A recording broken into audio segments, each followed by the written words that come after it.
Welcome back to TEW 2016, The Branding Solution, and we are here on Smackdown in the go-home show before the next pay-per-view, which is only 2 weeks after WrestleMania, so we know we had a bit of panic booking to do. So, we start with our pre-show, where we have the New Nightmares picking up a victory over some NXT talents, and the next pay-per-view is officially Payback.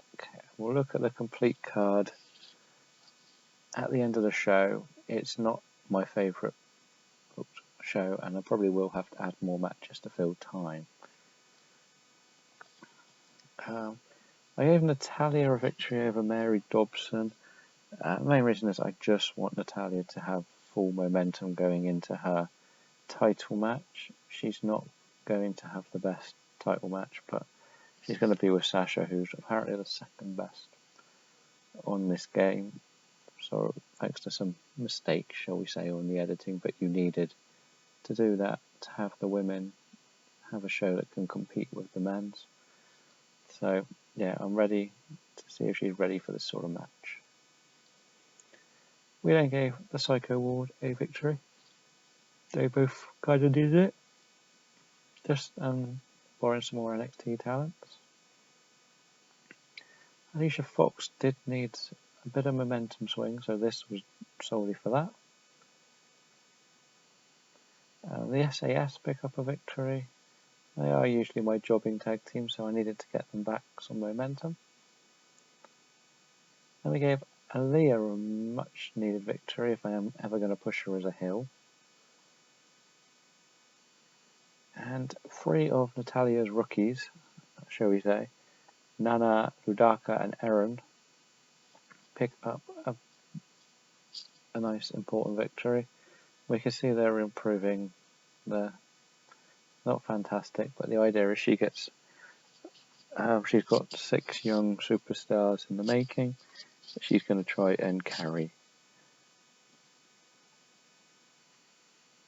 And our main event, we gave Lou a victory over Tusakshi.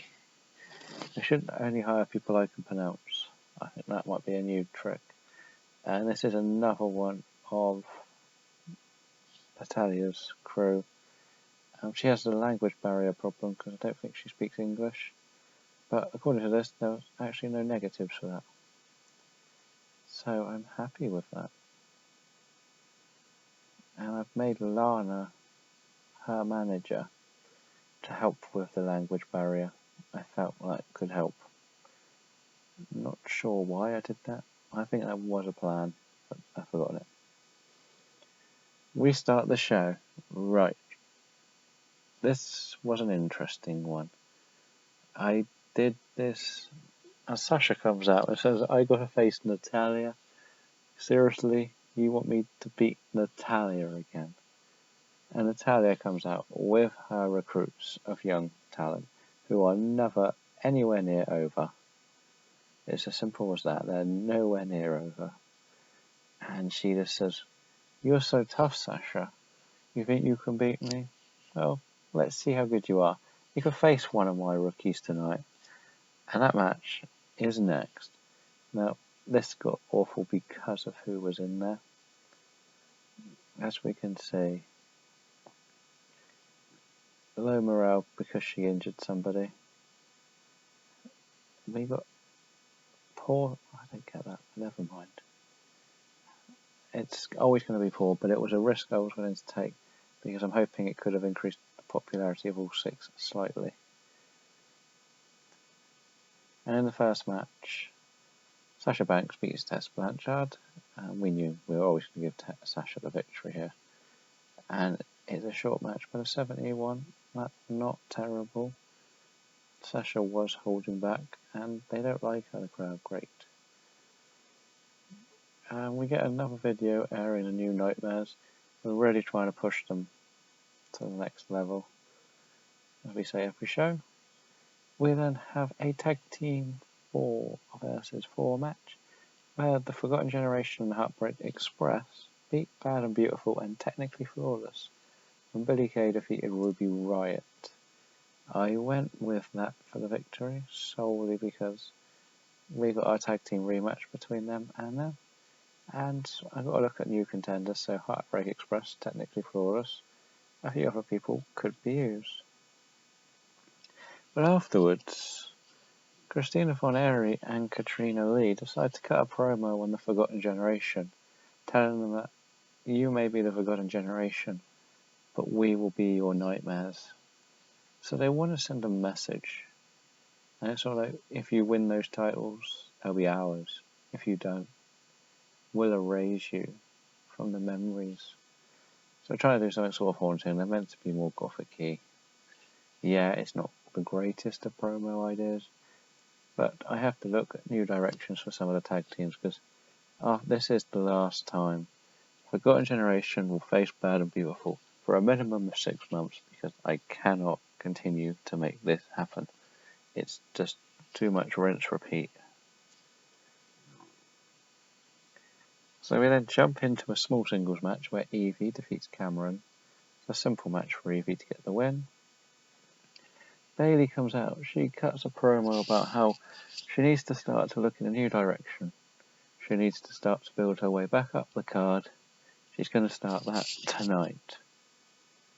And Bayley, which is a risk one, she beats Alexa Bliss.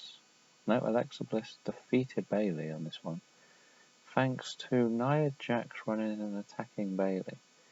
Now, this got a low rating because we've used it too often. I only wanted it to give Alexa Bliss a slightly more positive reaction, as she's probably going to be slightly higher up the card than Bayley for a couple of weeks or months.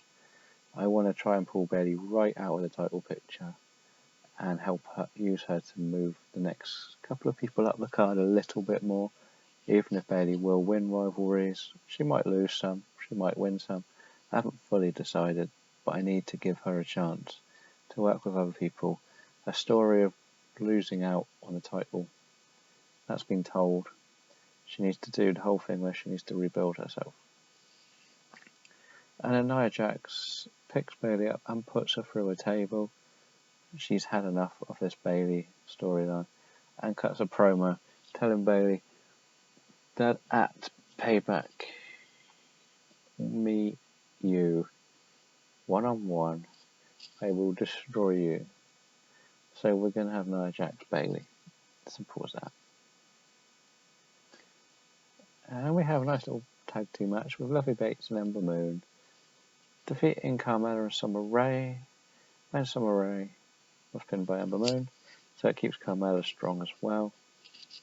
It's a solid enough one. Nothing fancy going on there. We then get Booker T sitting down with Charlotte to talk about her last chance for the Intercontinental title against Asuka. And they talk about how close she came last time and how she wants to make sure she has won every title available to any woman in WWE history. She wants to be the first to hold the World, the Intercontinental, and the tag team. She's not allowed to win the debut title, but still, good promo. Good. We then throw Nikki Cross into a match where she beats Sinatra Garrett. I'm going to try and push Nikki Cross. She then cuts a promo telling the WWE Universe she is here. She is going to make an impact. She is going to destroy anyone who gets in her way, and she will be a future women's champion. So I have a lot of work to do with Nikki. She's sure she's only got 34 thing, but she's got high morale, so we're going to keep on doing this pushing. We then throw into a Becky Lynch versus Emma match, and Becky Lynch picks up the win. We're just trying to keep some of the main card good to save this show. And we go back to another interview where we do it with Asuka being interviewed. So Booker T had a busy night setting up his interviews. These are pre-recorded sit-down interviews. That's why they're so close together. I think that's quite good for this because I feel Asuka Charlotte may actually be the main event for the pay-per-view. I know it's not for the world title, but their storyline feels more intense.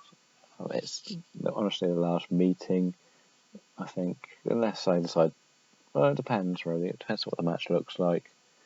It will be the third match against each other, I believe, so I may not be able to do another one. And I think it's going to get the best rating of the show.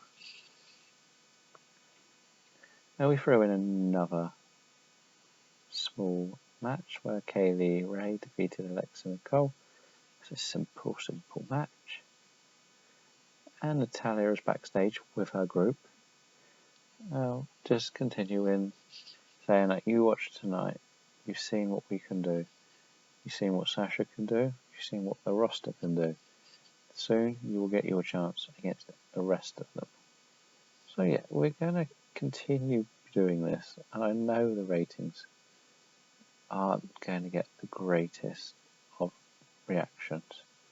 I'm not too worried at the moment. I wanted to kill the crowd a bit more for the main event, which isn't as good as I'd hoped. I was hoping for a lot better. Paige has crashed down the ratings. Disappointing there. But I gave Nikki Bella and Charlotte the victory, and Charlotte defeated Paige, so Asuka stays strong. Well, Nikki's gone down in performance as well. Very disappointed with those two. They were much higher, those two. You can see Asuka is now into the 80s, so I'm happy enough with where this is. It's not the greatest of show. We're going to struggle to make the 75s, I think. But we've moved storylines along. We gained some popularity and lost some. So we're going to head back to the main screen, and I'll see where we'll pick it up again. Okay, we are back to the main screen. I had to hide a few little things. So we have Bayley Rebound. Hugging Time, which I will be changing the name of soon. The women's tag titles, again, that will be rebranded. I just needed to restart it. The women's title and the debut title. The Intercontinental, and this one. That's all nothing fancy going on in those. Can we say we have moved anybody else off the list? Angel and Alexa are both on there. Rose says, oh yeah, whatever. I think Cameron may have come back onto it. R-Truth should be getting some momentum slowly. Right, so for the pre-show, we have gone with the Intercontinental 2 out of 3 falls. I think that needed to happen. We have Bayley and Nia Jax. Not the greatest, but still. Becky and Paige versus Alexa and Nikki Bella. Carmella and Levy Bates for the debut championship. And we're going to do sort of like an open challenge for Ember Moon to face Analia as the one that accepts. I needed Ember just to have a match on the card. We have our tag team title match. We're going to go with Mickey and Emma.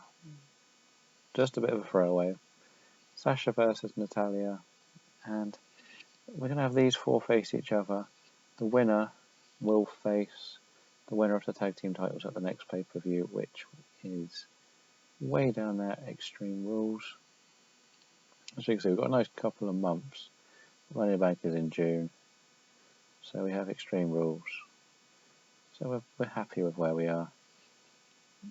I have to see who's not on the card to see who needs matches, for example, and we'll go from there. It's not the most important detail at the moment, otherwise we'll come back for Shockwave next time. So thank you for watching, and I hope you enjoyed this show.